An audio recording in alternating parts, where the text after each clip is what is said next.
Well, here we go.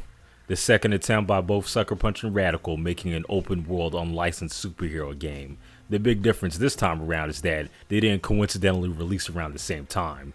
Nah, it only took Sucker Punch 2 years to pump out their shit while Radical took another year. Reason why I think these games don't get compared to as much as their predecessors, there wasn't that direct head-to-head competition like with the previous games. Still though, they're both examples of unlicensed superhero games that the industry didn't tap into for one reason or another, which is why the comparisons are still on the table. There's still a lot that's similar, but there's even more differences now due to how each game built upon their predecessors. Infamous 2 was generally seen as a massive improvement over the first by both the fans and critics. Prototype 2, well, the critics have this on par with the first, but this one's a bit more polarizing amongst the fans. Obviously, we'll get into why later. For now, what the hell is going on with Cole in this game? This don't look like Empire City. Where the hell is the tracksuit?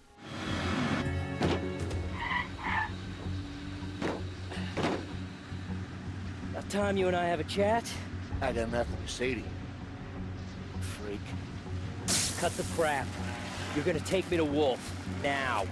Wait, if I were you, I'd be more worried about my head.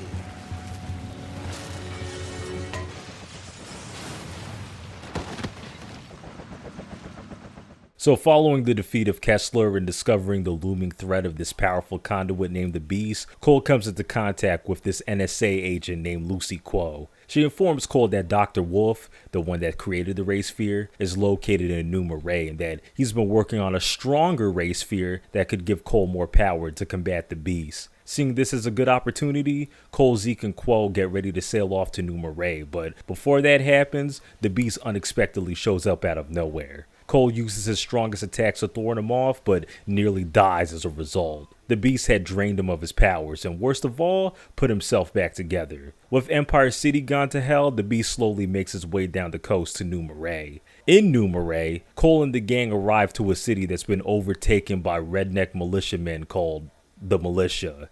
And these assholes are led by an anti-conduit demigod named Joseph Bertrand, who goes on to make life tough for the Cole gang. Cole discovers that Wolf didn't create a Ray Sphere, but a Ray Sphere inhibitor, which, instead of giving conduits powers, it strips them of it. The goal is to use it against the Beast, but unfortunately, Cole isn't strong enough and will need to collect a bunch of blast cores to use it. So for the rest of the game, the hunt is on for these things while the Beast slowly creeps towards Numa Ray. What about Prototype 2?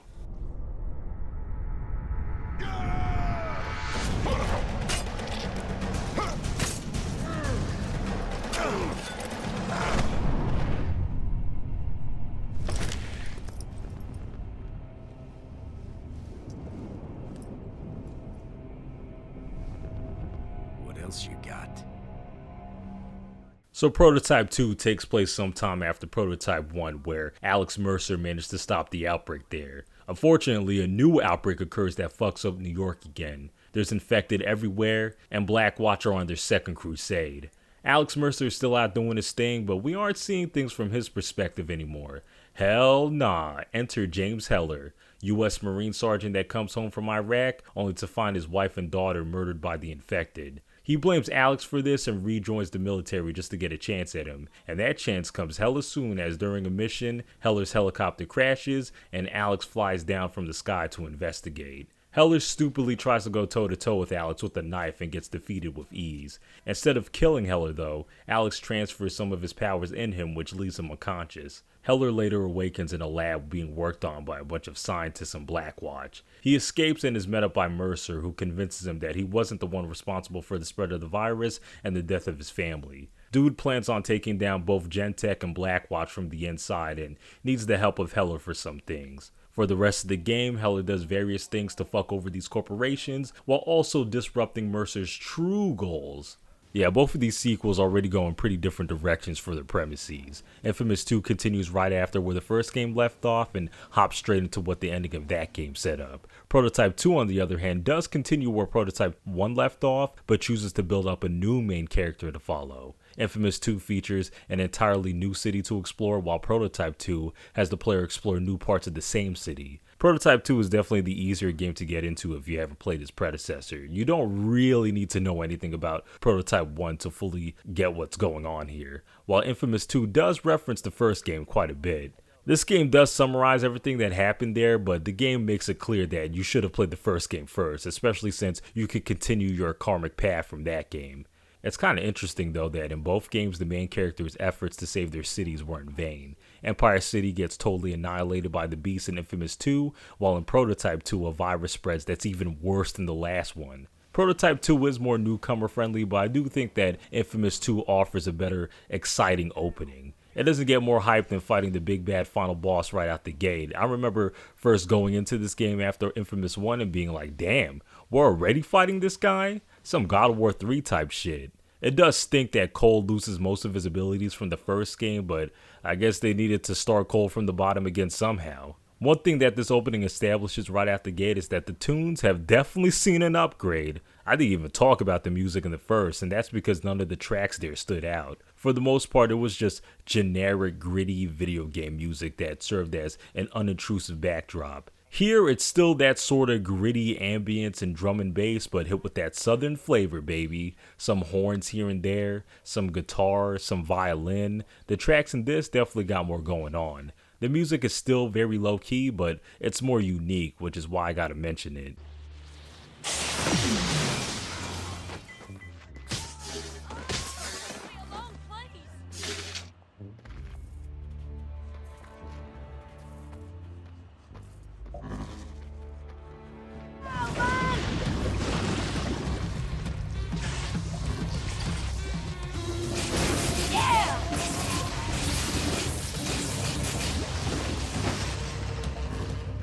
When things get epic though, it does meet the moment.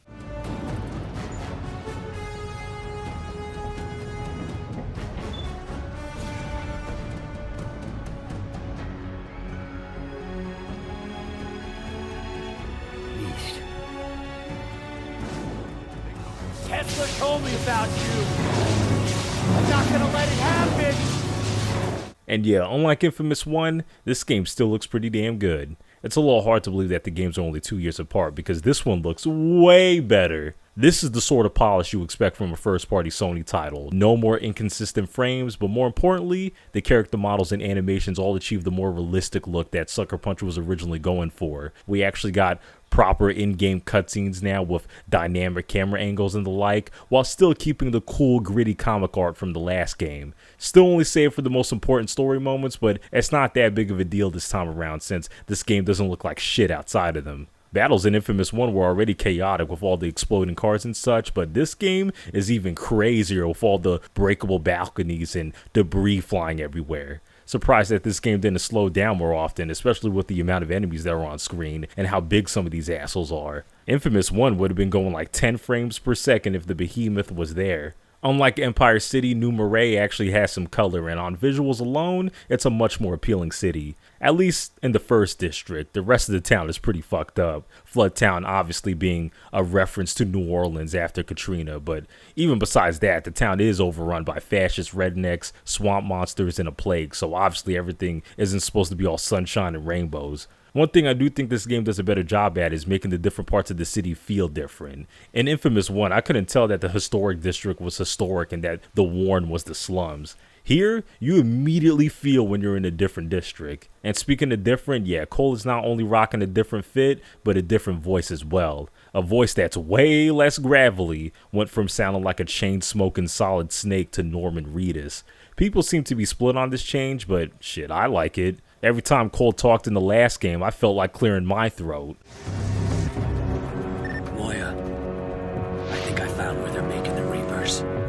Bunch of people down here, locked in cages, machines spraying the black tar all over them. Get them out of there, and then deal with Sasha. My pleasure. Hey man, word is out. I got contacted by a cop and a junkie. Wow, that's quite a fan base. These people take you seriously, man. Helping them out will send a message. Look, New Marais is a fresh start for us. Clean slate. Okay, all right. Hey, these people pay attention. Especially when you got lightning coming out of your hands. Karma's a bitch. I get it. What you gonna do? I'm gonna send a message. I am with the consensus though on Cole's initial design being ass. Like, who the fuck is that? That ain't Cole. Prototype 2 has also seen improvements with its visuals. For one, no more big gray blocks everywhere. There's actually some color, diverse architecture, and detail in some of these buildings. The graphical fidelity is definitely increased, but the more subtle reason this game looks so much better is just the improved lighting. The city actually looks like it's lit up from the sun and street lights at night rather than everything being lit up artificially by some invisible source. It makes the city look more realistic. It actually looks like a place worth preserving and not some mundane purgatory. The cutscenes have seen an upgrade too. Instead of in-game cutscenes that constantly remind you of 2009, we got these slick black and white cinematics. Some type of Sin City neo-noir thing going on here. Still looks pretty good and gives this game an even darker feel. Alex in particular looks fucking demonic here, which does fit. It's even tougher this time around to say which game has the better presentation because both series have leveled up dramatically here. This isn't like the first games where both look mediocre in different ways. Nah, both of these sequels still look pretty good. As far as which game looks better, I gotta give the nod to Infamous 2 here. This is just a bit more polished in style with Infamous 2 with barely of any of the inconsistencies of its predecessor. That PlayStation exclusive pristine actually shining through this time around. Look, brah, I don't feel good about those victors coming here. Complaint noted. Continue as planned. Over. Whatever. You're the boss, brah. This asshole says brah one more time, I'll break his fucking jaw. Well, might do that anyways. So with all the frivolous stuff out the way, we can finally get into the meat and potatoes of both of these games, which is the goddamn gameplay. Both are still open world action games that give a bunch of powers to mess around with. Both still have you getting progressively stronger throughout the game. Both have story missions with a plethora of side quests, and both improve upon the core mechanics of the last games. Infamous 2 continues the third-person lightning shooting and parkour traversal from the first game. You start off with the rail grind and hover right off the bat though, so already traversal in the first half of this game is much more enjoyable. It's a lot easier to stay on top of buildings now, which means you ignore much of the awkward vertical climbing, which honestly hasn't changed much from the last game. Thankfully, those godforsaken surveillance device missions have been scrapped, and even a lot of the blast shards are now obtained through other means. Later on, you get stuff like the lightning tether and the ice pillar that just brings the overall movement in this game to a new level. Verticality is no longer an issue when you could just zip up somewhere like you're Spider-Man. Would be lying if I said that all of these movement options flow together perfectly, but it's still an upgrade over the bare bones movement of the first game. Also not as freeing as how you get around in Prototype, but I guess Cole can only power up so much before it becomes jarring. No more going through sewers, but the flow of things is still the same where you're restoring power throughout the city and fighting against the various factions throughout the city. The militia, these swamp monsters, and these ice guys all dominate parts of the city, except things aren't as segregated this time around. The further you progress in the story, the more you'll see all three of these factions in most of the districts. Frequently, you'll see these dudes duke it out with each other on some turf war shit, which is something I wanted to see in the first game. Glad to see they actually implemented it, as it just makes the world feel a bit more alive. Not to mention the battles are even more chaotic now as a result. More enemies on screen, triple the enemy types, all with different weaknesses, and a lot of these motherfuckers are mobile as hell too. You would think this would lead to a tougher game this time around, but nope. The enemies aren't the only things that have gotten crazier. Cole is more equipped than ever to deal with these assholes with all types of new abilities. You still got your shockwaves, shock grenades, and Hadoukens, but there's a whole bunch of different variations now. Instead of a regular Hadouken, what about one that spreads out wide? Instead of a regular shockwave, what about one that levitates guys away? This is even getting into being able to throw cars telekinetically and all the ice and fire powers. Yeah, Cole's not just bound to electricity anymore. Motherfucker gains the powers of his comrades depending on your karmic path, and it leads to even more specialized abilities. All of which can be switched to on a fly with a mini menu. Quantity doesn't always lead to quality, but in the case of this game, yeah, no. All of this leads to the combat being much more enthralling this time around. I said in Infamous 1 you go from a boardless Static Shock to Parkour Zeus, while in this game you start off as Parkour Thor and become Zeus Plus. Even more so than in the last game, fights are these destructive skirmishes that just leave blocks in ruins, especially when you factor in all these ultimate special attacks now that just wipe out squads in one sweep.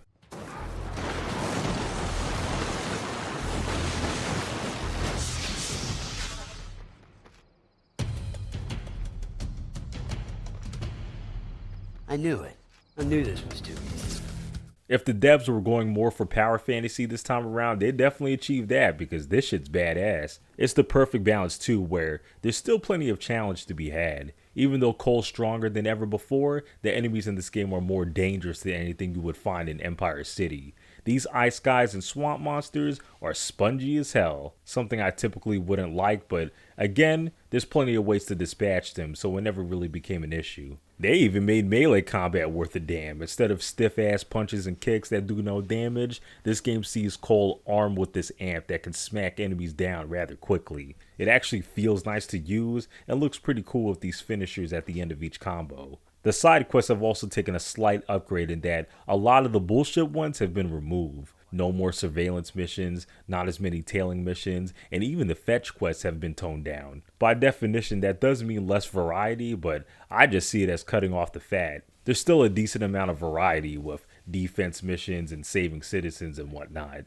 Key difference is that they all go back to the combat now, aka the fun. But even more than the side quests, there's way less monotony now when it comes to the collectibles. They're incorporated in the world more naturally now with random karmic events throughout that also makes the system feel a bit more dynamic too. If you're good Cole, you can get extra good boy points here and there by saving cops from ticking time bombs, preventing muggings, and healing people. If you're bad Cole, it's stealing shards, killing cops, killing street performers, and killing protesters. Pretty much all the bad shit you would have done in side quests from the first game are now just out in the world. For both paths, this not only leads to more dynamic gain of karmic points, but also the world feeling a bit more lively like with the gang wars. Also frees up the dedicated karmic missions for other type of missions that you wouldn't have seen in the first game, like causing mayhem with Nyx or fighting off bad guys with Quo. These two ladies are the obvious arbiters of the binary moral system and the main difference in how it works this time around.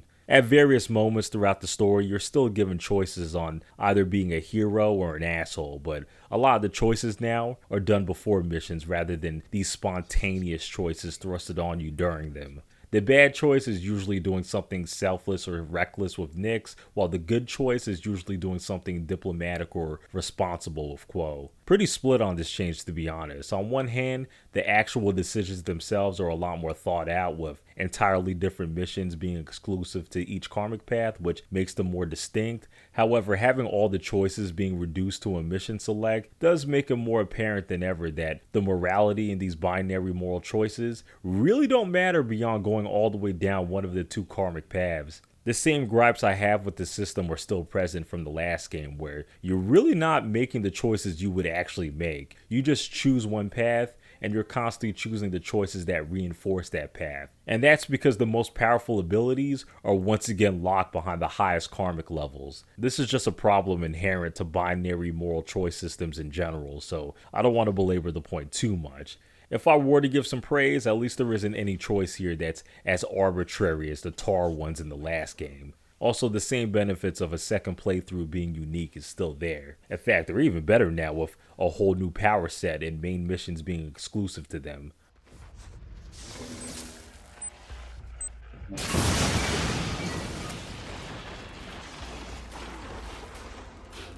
Oops.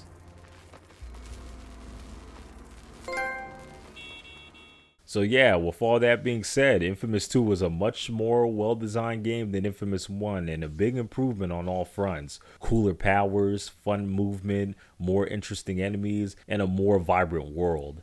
It's like Sucker Punch had a massive checklist of all the complaints of the first game and worked to fix most of them. I mean, shit, this is how you do it. Now, what about Prototype 2? Well, this seems familiar. So now a lot has changed from Prototype 1. Just like Alex, Heller is this hyper-powerful biomass man that consumes everything around him. Most of the crazy abilities from the first have made a return. Super strength, speed, shapeshifting, and these weird fleshy hand powers. But not all the weird fleshy hand powers. Claws, sword, clubs, and the whip fists are back, but instead of muscle mass, we got these new tendrils, which are not just the best ability in this game, but in both games. The amount of mayhem and brutality you can cause with these things is insane. ripping people apart with tendrils, stretching them across whole blocks, webbing nearby objects to close in on tanks, helicopters, and entire squads. God damn, it's even useful in one-on-one fights. I can't stress how fun it is to use these things. Same with the biobomb, which is sort of an extension of these tendrils, where you're exploding tendrils inside of people. You can get pretty creative with this shit. It's meant as a stealth distraction, but I think I used it more as an AoE attack, turning people into human bombs and shit. Conceptually, it's pretty fucked up, but man, this is some beautiful carnage.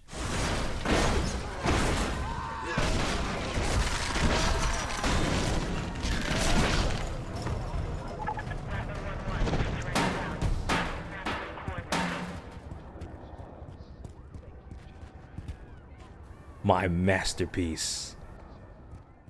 Yeah, I don't miss muscle mass at all. For the other returning abilities, they've been tweaked with some moves replaced. Some of which I'm a fan of, others, So like with the claws, they removed the ground spikes for this lunging attack, which isn't as cool, but is honestly way more useful. The hammer fists no longer have this lunging attack that I love to mess around with. However, they do have the ground spikes now, which is a little bit weird, but it does make them more useful in clearing out whole areas. The sword is still the ideal weapon for one-on-ones, and the whip fist is still the long-range reliable. It's not as OP as it was in the first game, where it just completely overshadows every other power in most situations, but that's because all the powers in this game are more practical in their uses now. There's a more straight up level up system now where you can get skill points to improve certain moves and attributes. And that's kind of the main difference with how the powers in this game feel in comparison to Prototype 1.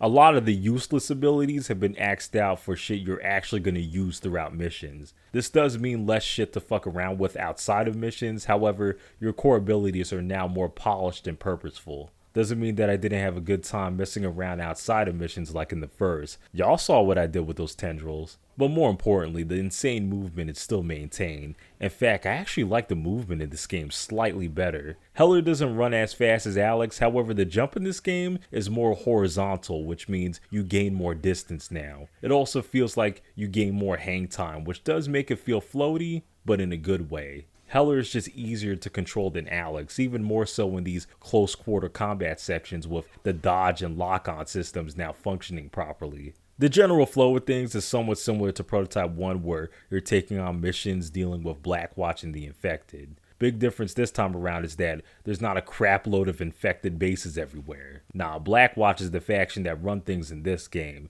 These assholes still got fortresses everywhere. The only difference is that you don't go inside these shits unless a mission requires it. Much of the mission types from the first game have been carried over. Kill a certain amount of guys here, find and consume some dude here, chase this thing type of missions. You know the deal, everything and anything to get you to wild out with your powers. And I actually fuck with the missions in this game a little bit more than the first. Part of that is due to the combat and movement being fine-tuned, which I've already gone over. But there also weren't any missions here that were aggravating like in the last game. There were really no unexpected difficulty spikes at all. In fact, this game is pretty damn easy. Unlike the first game where at times you had to flee battles, this game you can power through damn near everything. Whenever the game showed reinforcements coming, there was absolutely no fear in me. I tackled all them motherfuckers like Madara did the Shinobi Alliance. It's weird because it's not like the enemy count has lessened or the enemies are weaker. If anything, the enemies are bigger and badder. Hunters, super soldiers make a return, but now you got these big-ass Goliaths and a bunch of mini Mercers running around. The duels against the latter were definitely another highlight of this game for me. With the more controlled movement and functioning camera, you can actually stay in front of these guys, and the fights themselves are fast-paced, frantic, and simply badass. Always got a kick when you think it's going to be an easy stealth consume, only for the dude to be an evolved secretly, and they just Uno reverse your bitch ass. Too slow! Just like the last game, there's still a lot of stealth to be had despite the godlike abilities, and just like the last game, it's goofy as hell. This game does add a little bit more challenge with this now, where you actually have to track down guys using this sonar vision and the suspicion bar actually filling up when you do dumb shit. However, these changes still don't change the fact that the guards are dumb as shit. You can still get away with a lot, landing right in front of these dudes from like 100 feet high, stealth consuming their comrade a meter away. Stealth biobombing is funny as shit though, but I already went over that. Guess I wasn't the only one that didn't give a damn about all the time trial challenges everywhere, because there's none to be found here. As far as side quests, it's all hacking into these blacknet devices and picking out side quests in the area. And the side quests themselves are usually just simplified versions of missions you'd see in the main story. And yeah, at least for me, this is way more preferable than the endless empty challenges. You're actually doing shit with progression, and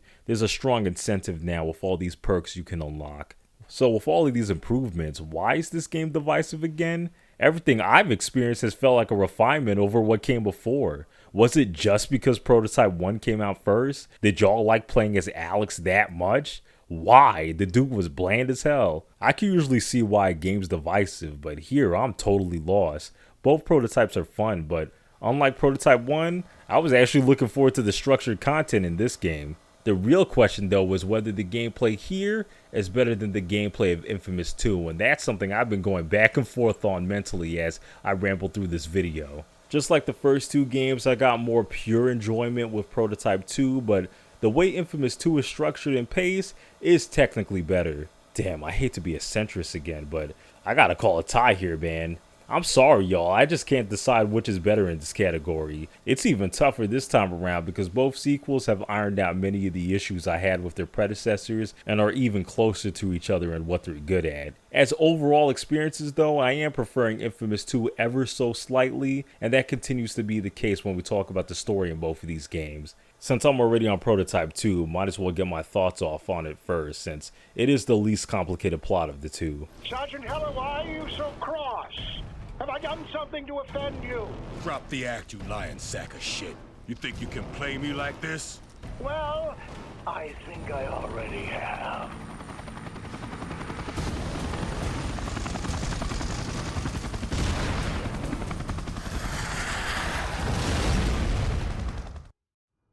Radical must have read how uninterested people were with the first game story, because they toned things down a bit here. There's no big mystery or conspiracy that Heller needs to piece together. Nah, we already know how fucked up Blackwatch and Gentek are. The focus here is just taking them down along with Mercer, who's now evil all of a sudden. Things are less convoluted now for sure, but this doesn't mean things are any more interesting. There's still a lot to be desired in the characters, world building, and just how things play out. So this series is now 2 for 2 for crap main characters. Yeah, Heller ain't it. He's just as one note of a character as Alex is. Difference is that unlike Alex, who has no personality and just broods all the time, Heller is a loud, angry asshole from beginning to end. Totally stagnant with no real character arc. I do like him more than Alex, as him losing his shit and cursing people out all the time is unintentionally funny.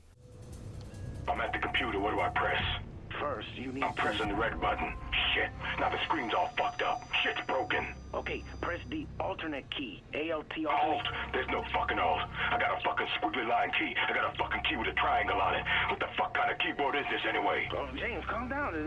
There should be a button with a blue square on it.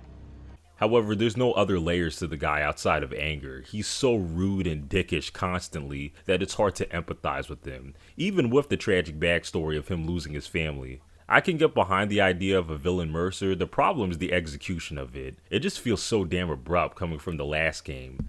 Like, the dude wasn't a goody two-shoes or nothing, but he definitely was no Machiavelli. At the end of Prototype 1, the dude literally saved Manhattan from a nuke by sacrificing himself, which indicates that even though he wasn't human anymore, he still valued humanity to some degree. Here, he's damn near a completely different character with this scheming messiah complex. Talking about humanity needs to evolve. Feels like I missed the whole character arc of him drifting to the dark side. The voice acting is no longer as stilted, but man, the dialogue at times still feels like it was written by an edgy 14-year-old.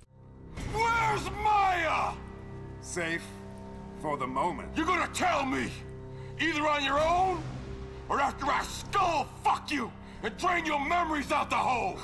Even though I was bored to tears trying to keep up with the first game's narrative, at least the uncovering of the whole mystery there engaged me a bit. What let that story down was mostly its boring characters and mega slow pace. Prototype 2 has better pacing in that it gets to the high moments faster, but other than Mercer and Father Guevara, I don't remember a single character after just beating this game. So many of the characters in this game only exist to give Heller missions or to get slaughtered, and there's a whole lot of the latter. One of the reasons why it's hard to take Blackwatch seriously. It's weird, they're written to be even more cartoonishly evil in this game, while also not being a threat at all. They're just kind of there. They take a backseat halfway through to Mercer's lackeys, which I honestly wasn't mad at, as seeing Heller face off against those guys was a little bit more interesting. Honestly, it feels like this whole game was an excuse just to have two OP biomass men fight each other. The final fight against Alex is solid, but damn was the road to get here forgettable. Even these memory sequences don't really share anything that we don't already know.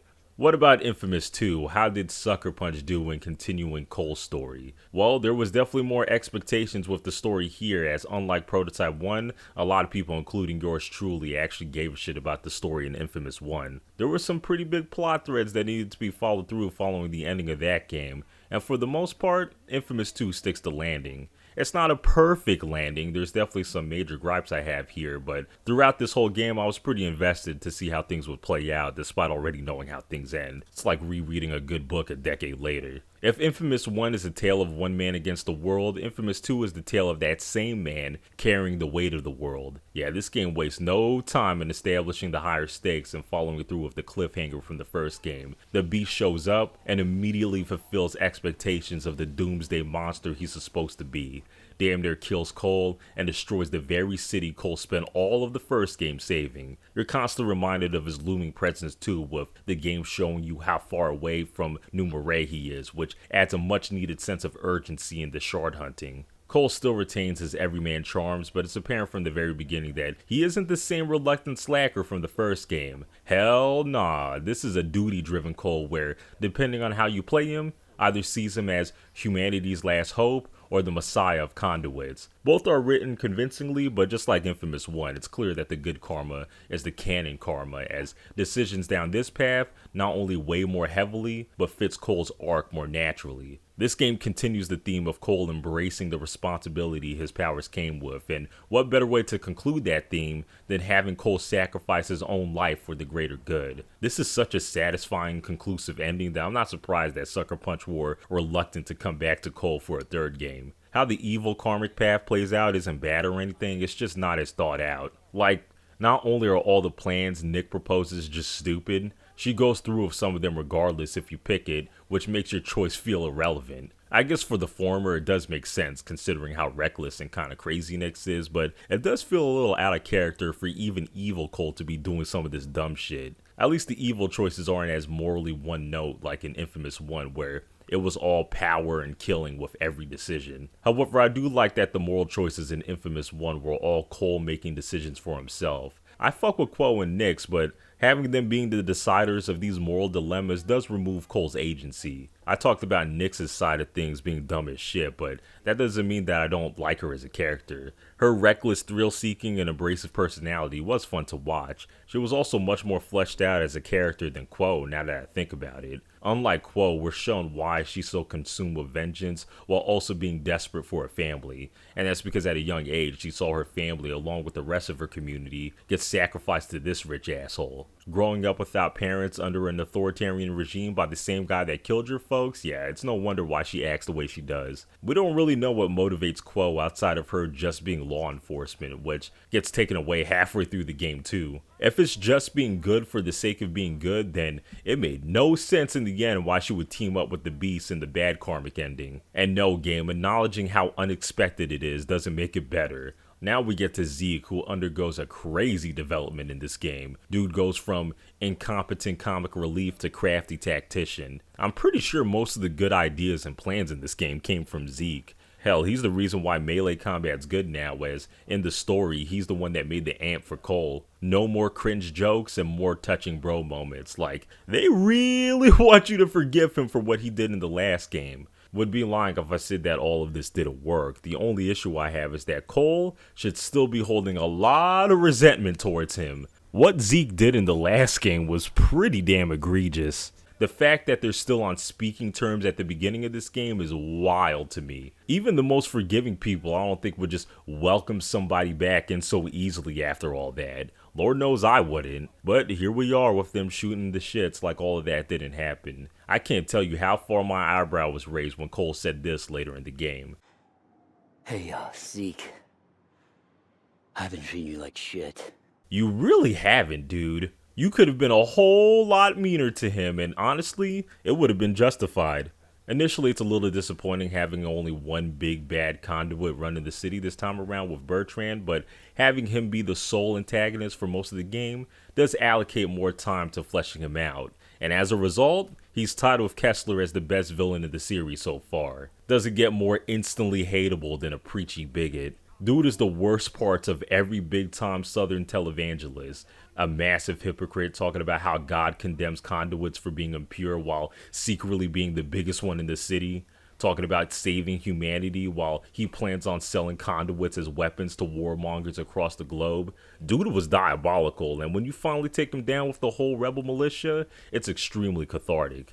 The Beast being John makes sense, but now I'm even more confused and curious on who the fuck the Beast was in Kessler's timeline, because it couldn't have been John since he only became the Beast due to Cole trying to destroy it. Whatever, I'm thinking too deep about it. I've already gone on about this shit for too long. Point is, the story's pretty good. Mostly well written, lots of suspense, pretty great endings. I know some are disappointed that I didn't touch on the Festival of Blood DLC, but Prototype 2 doesn't have any equivalent, so it wouldn't be right. With all that being said, we finally get to the big question. Which was the better superhero sequel game? Infamous 2 or Prototype 2? Well, if y'all have actually been paying attention to what I've been saying, then y'all already know where I'm leaning. Infamous 2 is the better game. Cold take, but it's like that for a reason. Infamous 2 offers a bit more on all fronts. The presentation's cleaner, the gameplay is more fluid, and the story's more suspenseful. Prototype 2 has the cooler powers to mess around with overall, but falls behind in terms of the little things. A unique look, a memorable sandbox, and an engaging story with climactic moments worth a damn. This isn't to say that Prototype 2 is a bad game or anything, far from it. I actually think it's underrated. I had just as much fun with it as Prototype 1, and it's a damn shame that the series died here. With modern technology, I feel like a Prototype 3 would go super hard. Unfortunately, the franchise is under the control of Activision, who, for the past couple of years, hasn't given a shit about anything but Call of Duty. So I don't really have high hopes for a sequel or a reboot anytime soon. Anyway, that's all I gotta say about this. If you were somehow entertained by this video or like the sound of my voice for some reason, consider doing all the things to boost this video in the algorithm. I got plenty of other gaming deep dives on the channel, so check those out if you have the time. Peace out, and until next time.